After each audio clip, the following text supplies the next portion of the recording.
Nataka kabla sijamaliza tuombe kwa ajili ya nchi yetu. Before I finish, let us pray for our country. Niliwaambia I told you kile ambacho Mungu alinionyesha. that which God showed me. Mimi ni wa mwisho sana huo kusema. I'm the last to speak. Sio kwa sababu hatuna cha kusema. Not because I have nothing to say. Ni kwa sababu tunasema ikiwa amesema sema. It's because we say when he said, it's said. Hatusemi kwa sababu tumeona. We don't say because we have seen. Tunasema kwa sababu amesema sema. We say because he has said, say it out. Niliona mtu kwenye ardhi. I saw a man. Na huyu mtu nilimuona akiwa ameshika kamba. And this man had a rope. Alafu nilimuona kwenye ulimwengu wa roho akizungusha chini ya ardhi eneo ambalo lina damu. And I saw him turning it around in a land which had blood. Alipokuwa anaizungusha hii kamba kwenye ardhi, and when he made that rope go over the land, zile with the blood, damu zikawa zinahamishwa kwenda kwenye ile kamba. and the blood was transferred to that rope. Nilichosikia ni damu ikidai kisasi. What I heard is that blood demanding revenge. Kama umesoma kwenye maandiko, utaona kwa habari ya Kaini namna alivyomuua ndugu yake. You see about how Cain killed his brother. Matokeo yaliyotokea ni kwamba Mungu akamwambia Kaini, damu ya ndugu yako inanililia kwenye ardhi. God told Cain, the blood of your brother cry to me from the land. There are laws of bloodshed. Kuna kanuni za kumwaga damu. Any blood that is shed demand another blood. Kila damu inamwagika inadai damu nyingine. Uliyekuwa namuona ni malaika wa Mungu. The person I saw, the angel of the Lord. Damu niliyoiona ni damu za watu. And the blood I saw, the blood of men. Kamba niliyoiona ni kipimo. And the rope I saw is a measure. Na sauti niliyokuwa nasikia ni sauti za damu za watu. And the voice I heard was the inner voice of men. Lakini wakumbusha neno moja. Let me remind you one word. Mungu aliniambia na nilisimama nikasema hapa. God told me and I stood here and I spoke. Na mimi nitasimamia kila alichosema tangu mwanzo. And I stand by what he said from the start. Ni heri amani kuliko mali nyingi. It's better peace than a lot of wealthy. Nazidi kusisitiza. And I continue to emphasize. Najua watu wengi hawatapenda. I know many people won't like it. Hapo unapotoa tumesimama tunajua nini Mungu atafanya. As we stand here we know what God is going to do. Kwa sababu ameshatuleta barazani kwake. Because he brought us in his courts. Ameshatuonyesha anachotaka kufanya kwenye nchi. He has shown us what he's going to do in this country. Kwa nini hatusemi? Why don't we say it? Kwa sababu hajasema sema. Because not allowed us to say it. Sasa haui nabii kwa sababu unasema. You are not a prophet because you say. Unakuwa nabii kwa sababu unafuata kile Mungu anachosema. You are a prophet because you observe what God says. Sasa mimi nakusihi sana. So I want to implore you. Kristo mzuri, a good Christian, ni raia mzuri, is a good citizen.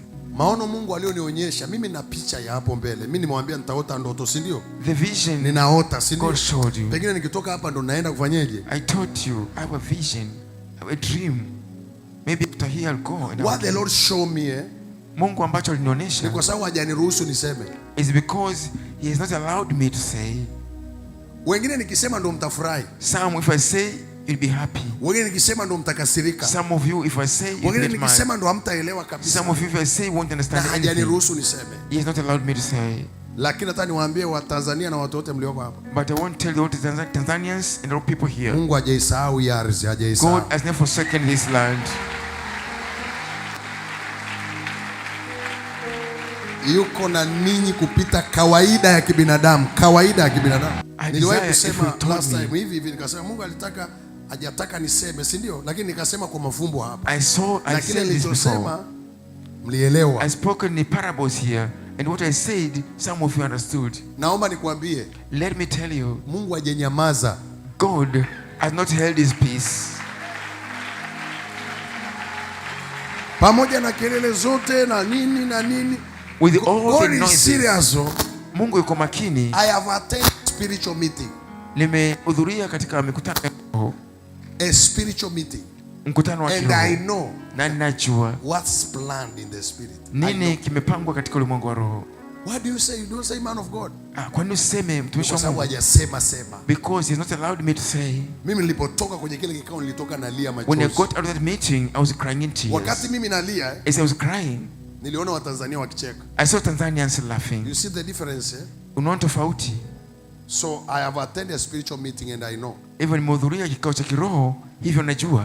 Kwa kuwa katika ulimwengu wa roho malaika alishuka na amekusanya mashtaka kwenye ardhi. For in the spiritual realm, this angel came and took all the accusations from the land. Na kwa sababu mashtaka hayo yanadai damu tena, and because that accusation demands bloodshed again, utakuwa waajabu sana kama utataka damu zimwajike tena. It shall be so strange if you want more blood to shed. I don't know how did that be covered.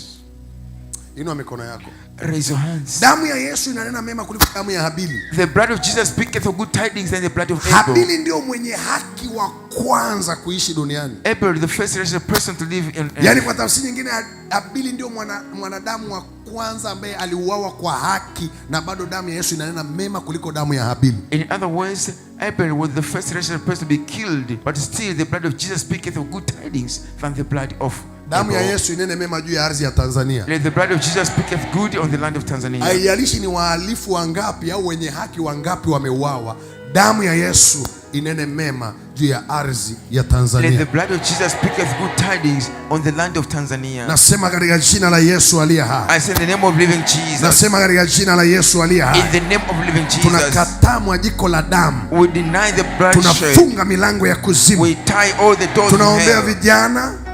Tunaiombea hii serikali ya hekima katika jina la Yesu aliye hai. Tunakataa visasi. Tunakataa mauti kwa njia ya damu.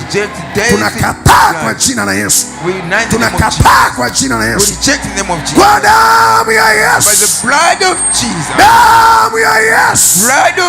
Damu ya Yesu inayonena mema zaidi ya damu ya Habili. Mwenye haki wa kwanza ikanene mema juu ya taifa la Tanzania.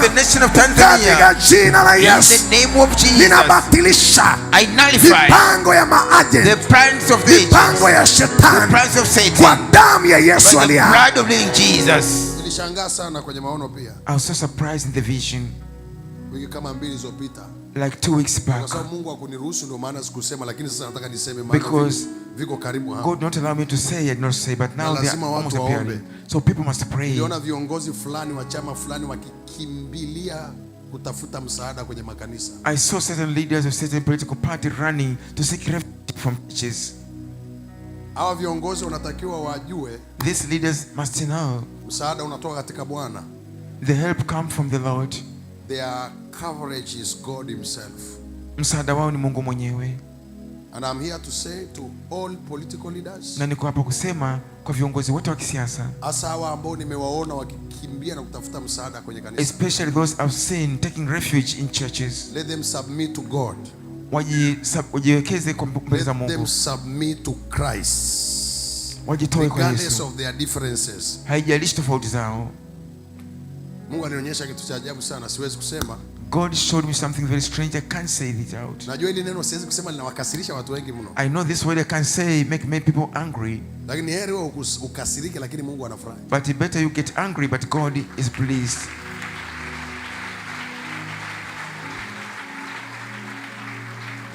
Fuatilia baadhi ya nabii ambazo nilizisema hapo nyuma. Follow some prophets. Kwa sababu kuanzia wiki ijayo utaona. Because from next week we shall see. Lakini ninachotaka nisitize. But what I want to emphasize. A good Christian is a good citizen. Mkristo mzuri ni raia mwema. Amen. Amen.